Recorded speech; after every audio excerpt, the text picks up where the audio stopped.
안녕하세요. 오늘은 대한민국 현대사의 아픈 상처이자 공권력 남용의 비극적인 사례로 기록된 1972년 춘천 강간살인 조작 사건에 대해 심층적으로 이야기해 보려 합니다. 이 사건은 한 개인의 삶을 송두리째 파괴했을 뿐만 아니라 우리 사회의 사법 정의와 인권의 중요성에 대한 뼈아픈 교훈을 남겼습니다. 지금부터 이 비극적인 사건의 전말과 그 이면에 숨겨진 이야기들, 그리고 우리 사회에 던지는 깊은 메시지들을 자세히 살펴보겠습니다. 이 이야기는 단순한 과거의 사건이 아니라 현재를 살아가는 우리에게도 여전히 유효한 경고이자 성찰의 기회를 제공합니다. 1972년 9월 27일, 가을의 정취가 무르익어가던 강원도 춘천시 우두동은 여느 때와 다름없이 평화로운 오후를 맞이하고 있었습니다. 한가로운 시골 마을의 정취가 완연했던 그날, 주민들은 각자의 일상 속에서 소박한 행복을 누리고 있었을 것입니다. 그러나 이 평화는 곧 산산조각 나고 맙니다. 춘천경찰서 역전파출소장의 9살 난 어린 딸, 제이양이 싸늘한 주검으로 발견된 것입니다. 제이양은 방과 후 친구들과 함께 동네 만화방에 들러 텔레비전을 보러 갔다가 변을 당했습니다. 어린아이가 가장 안전해야 할 동네에서, 그것도 해가 채 지기도 전에 벌어진 이 끔찍한 사건은 춘천 시민들에게 엄청난 충격과 공포를 안겨주었습니다. 사건 소식이 전해지자마자 온 마을은 순식간에 공포와 불안감에 휩싸였습니다. 평온했던 일상은 일장춘몽처럼 깨졌고, 아이를 둔 부모들은 불안에 떨며 자녀들을 품에 안고 밤늦도록 귀가를 기다렸습니다. 이웃들은 서로의 안전을 걱정하며 작은 마을 전체가 깊은 슬픔과 경계심에 잠겼습니다.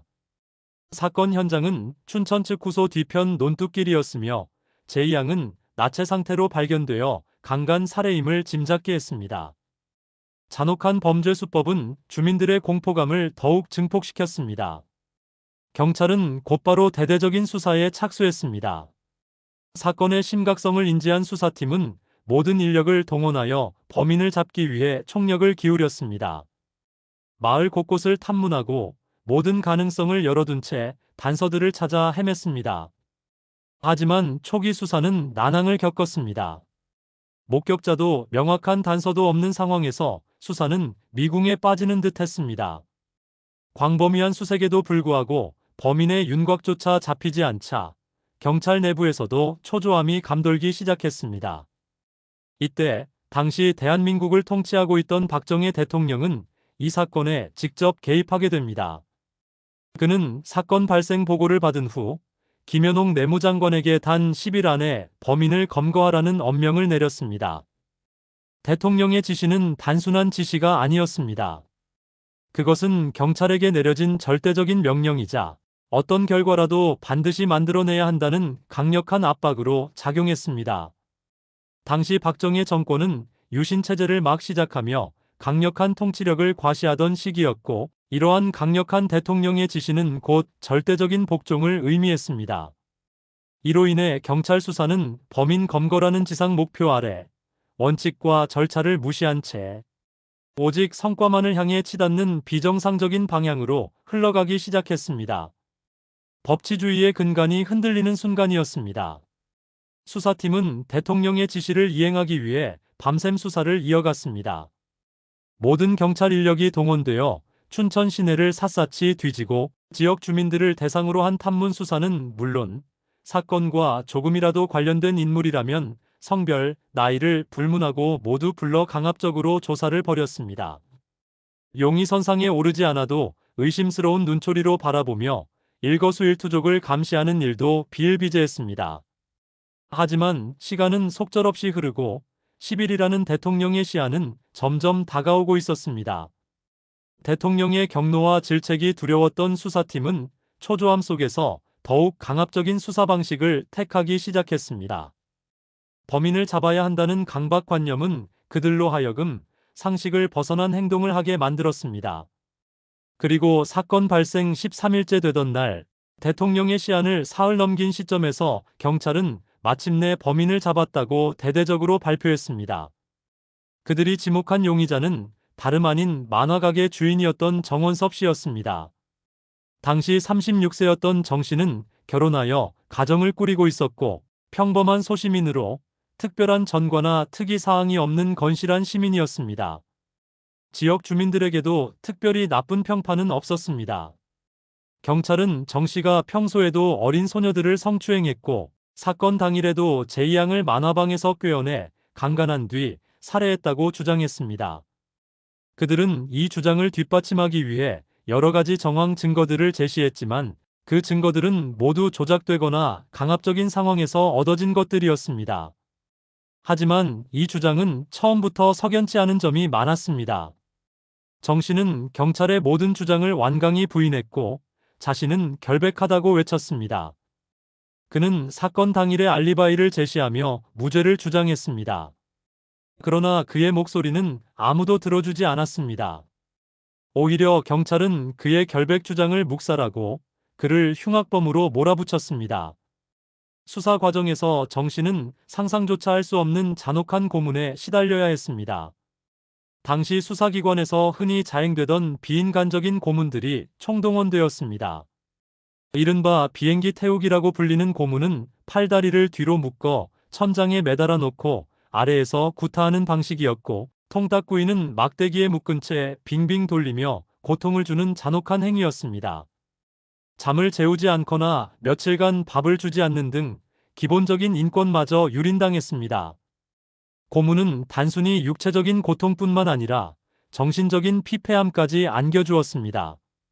극심한 고통 속에서 정 씨는 살려달라는 비명과 함께 제발 멈춰달라고 애원했지만 경찰은 멈추지 않았습니다. 오히려 그에게 원하는 진술을 받아낼 때까지 고문을 멈추지 않겠다는 협박을 서슴지 않았습니다. 심지어 정 씨의 주변 인물들에게도 강압적인 조사가 이루어졌고 이들의 증언마저도 조작되거나 강요된 부분이 많았던 것으로 드러났습니다. 결국 정 씨는 더 이상 고문을 견디지 못하고 허위 자백을 할 수밖에 없었습니다. 그의 자백은 고통 속에서 만들어진 것이었지만 경찰은 이를 결정적인 증거라며 대대적으로 홍보하고 사건 해결의 영웅인 양 행세했습니다. 정원섭 씨는 재판정에 섰지만 그의 결백을 주장하는 목소리는 법정에서도 철저히 외면당했습니다. 고문으로 인한 허위 자백이라는 그의 주장은 받아들여지지 않았고 조작된 증거들은 그의 유죄를 입증하는 데 사용되었습니다. 당시 사법 시스템은 권력의 영향을 강하게 받고 있었으며 피고인의 인권이나 진실 규명보다는 정권의 입맛에 맞는 판결을 내리는 경향이 짙었습니다. 1심 재판부는 정 씨에게 무기징역을 선고했고 이후 항소와 상고심에서도 그의 주장은 모두 기각되면서 그의 형은 최종 확정되었습니다.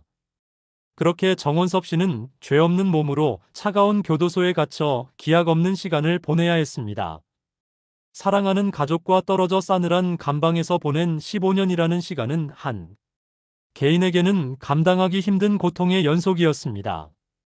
그는 수감 중에도 끊임없이 자신의 억울함을 호소했지만 당시의 견고하고 부패한 사법 시스템 앞에서 그의 목소리는 메아리 없는 외침에 불과했습니다. 가족들 또한 면회를 가서 그의 억울함을 들어주었지만 법의 심판은 이미 끝난 뒤였습니다. 1987년 정원섭 씨는 모범수로 가석방되어 사회로 돌아왔습니다. 자유의 몸이 되었지만 그의 삶은 여전히 고통스러웠습니다. 강간살인범이라는 꼬리표는 그를 평생 따라다녔고 사회적 낙인은 그와 그의 가족들에게 지울 수 없는 깊은 상처를 남겼습니다. 특히 정 씨의 아내는 남편이 흉악범이라는 이유로 동네 사람들에게 집단 폭행을 당하는 등 이루 말할 수 없는 수모를 겪어야 했습니다. 그녀는 홀로 아이들을 키우며 남편의 억울함을 풀기 위해 눈물겨운 노력들을 해왔지만 사회의 냉대와 편견 속에서 극심한 고통을 겪어야 했습니다. 가족들은 이 사건으로 인해 경제적으로도 큰 어려움을 겪었으며 정신적인 고통 속에서 하루하루를 힘겹게 살아가야 했습니다. 집안은 풍비박산이 났고 아이들은 아버지의 죄로 인해 손가락질을 받으며 성장했습니다. 하지만 정 씨는 포기하지 않았습니다. 그는 자신의 억울함을 풀고 빼앗긴 명예를 되찾기 위해 재심을 청구하며 진실규명에 마지막 희망을 걸었습니다. 그의 투쟁은 고독하고 힘든 싸움이었지만 그는 결코 멈추지 않았습니다. 2005년 정 씨의 억울함은 마침내 한 줄기 빛을 보게 됩니다. 대한민국 사회에 과거사 진실규명에 대한 움직임이 일면서 진실화해를 위한 과거사정리위원회이야 진실화해위원회가 이 사건에 대한 조사를 시작한 것입니다. 진실화해위원회는 정원섭 씨의 주장을 진지하게 경청하고 당시 수사 기록과 재판 기록 그리고 관련자들의 증언 등을 면밀히 검토했습니다. 그 결과 위원회는 당시 수사 과정에서의 명백한 인권 침해와 증거 조작 사실을 밝혀냈고 정 씨에 대한 재심을 권고했습니다.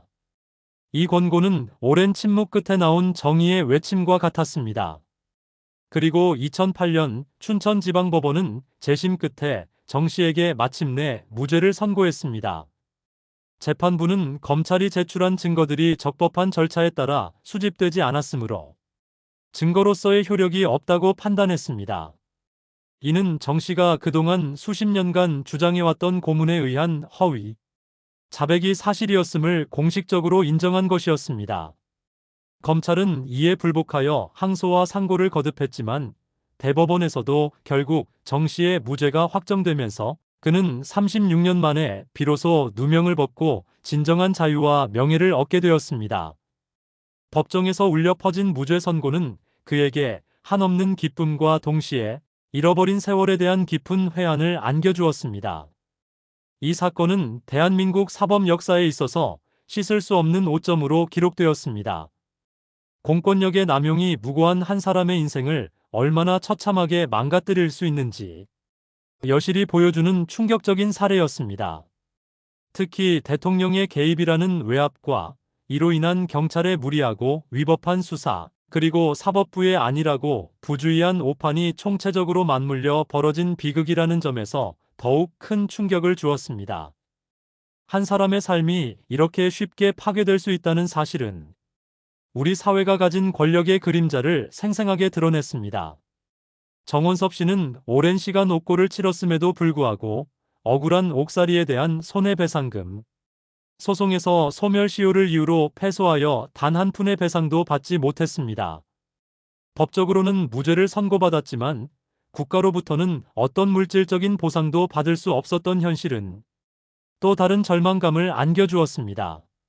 이는 정의롭지 못한 국가 권력에 의해 피해를 입은 개인이 얼마나 철저하게 외면당할 수 있는지를 보여주는 씁쓸하고 잔혹한 단면이었습니다. 그의 삶에 대한 보상은 이루어지지 않았고 그의 고통은 개인의 몫으로 남겨졌습니다. 정원섭 씨는 고문 후유증으로 평생 지병을 앓다가 2021년 3월 28일 합병증으로 결국 세상을 떠났습니다. 그의 나이 85세였습니다. 그는 뒤늦게나마 누명을 벗고 명예를 회복했지만 그가 겪었던 육체적, 정신적 고통은 그를 평생 따라다녔습니다. 그의 사망 소식은 이 사건의 비극적인 서사를 더욱 아프게 만들었습니다.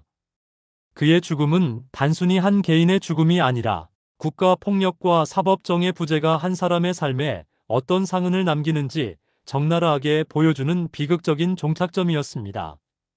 춘천 강간살인 조작 사건은 우리 사회에 많은 교훈과 질문을 던졌습니다.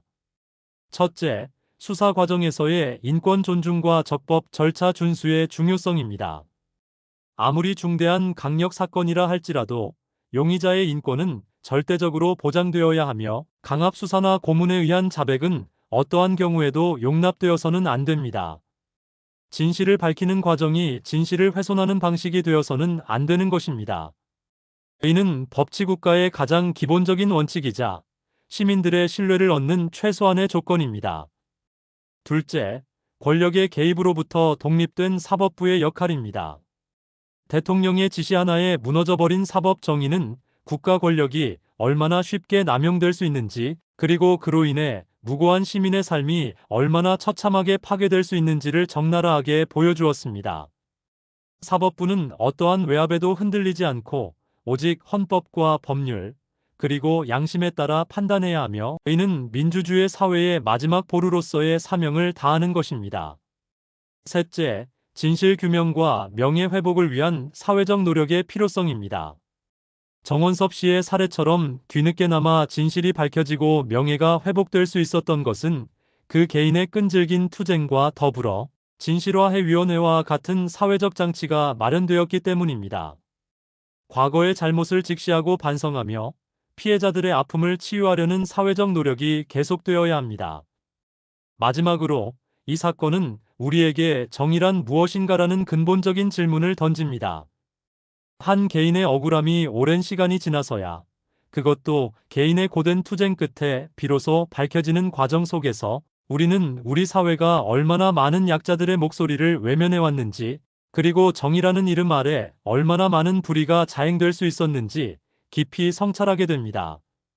정원섭 씨의 삶은 비록 비극으로 점철되었지만 그의 끈질긴 투쟁과 그를 통해 밝혀진 진실은 우리 사회가 더 나은 방향으로 나아갈 수 있는 귀한 밑거름이 되었습니다. 이 사건은 영화 7번 방의 선물의 모티브가 되기도 했으며 SBS 그것이 알고 싶다에서도 심층적으로 다루어지는 등 우리 사회에 잊히지 않는 메시지를 던지고 있습니다. 우리는 이 비극적인 역사를 통해 얻은 교훈을 결코 잊어서는 안 될 것입니다. 인권과 정의가 살아 숨쉬는 사회를 만들기 위해 끊임없이 노력해야 하며 다시는 이와 같은 비극이 반복되지 않도록 역사로부터 배워야 할 것입니다. 공권력의 책임감 있는 행사와 시민들의 지속적인 감시, 그리고 정의를 향한 끊임없는 열망이 조화를 이룰 때 비로소 우리는 진정으로 정의로운 사회를 건설할 수 있을 것입니다. 감사합니다.